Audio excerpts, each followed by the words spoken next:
Craig, thanks so much for joining us today. First off, we were talking about growth versus value. How are you thinking that, obviously the return of value would be a total change. So how are you thinking about the growth versus value perspective here? Dave, this is the number one question I've had as I've been marketing through Europe for the last 2 weeks is growth versus value. Right. And are we going to see the growth stocks reassert themselves, or are we going to see value start to take over the leadership? When I come back, I like to make this really, really simple, Dave. I like to take a simple ratio chart, dividing out growth versus value. And when I do that, I've definitely been seeing some clear indications of a crack in the growth names. I think we're probably going to see these value stocks probably continue to outperform, probably in Q4. It's going to be choppy, but I haven't seen that ratio chart turn around and see growth break above the old highs before.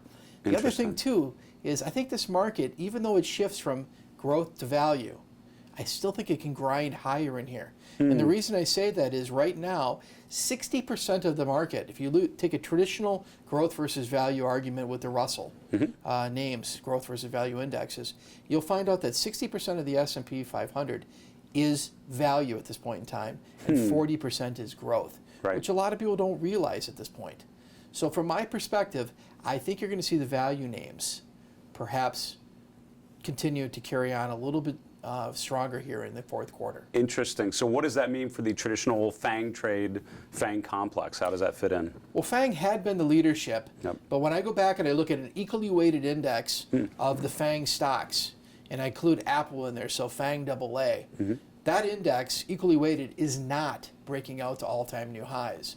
So while this market's trying to break out to new highs, and some of the growth is giving it up for the value at this point in time, FANG isn't working. That's a huge amount of market cap, Dave, that's struggling to move higher. So from my perspective, these FANG stocks are probably going to have to be consolidating further in here. Interesting. And those are huge benchmark names. I mean, any big institution is going to have to deal with the implications of that. Second thing, any sector plays, upgrades, downgrades that you could tell us about recently? So, Dave, we recently upgraded the industrial manufacturing sector. We're starting to see in our work a nice relative strength acceleration. We're seeing a bunch of stocks that are starting to break out to new highs. So we're definitely seeing a pickup in momentum here. And I got to tell you, there's so much pushback that I'm getting from people that really, the industrial stocks now, here, what? They're going to work? But the reality is, as I go through the charts, I can see it not only at the sector level, I can see it in key industry groups, such as the defense and aerospace names, and anything housing related.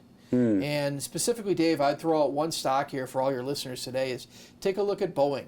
Yes, they have challenges with their 737 MAX, but the chart at this point in time still continues to, from our perspective, reverse a downtrend, and it looks like it's setting itself up for another play higher. Well, on behalf of all the people of Seattle, I have to say thank you for the Boeing hat tip. That's nice. We appreciate it.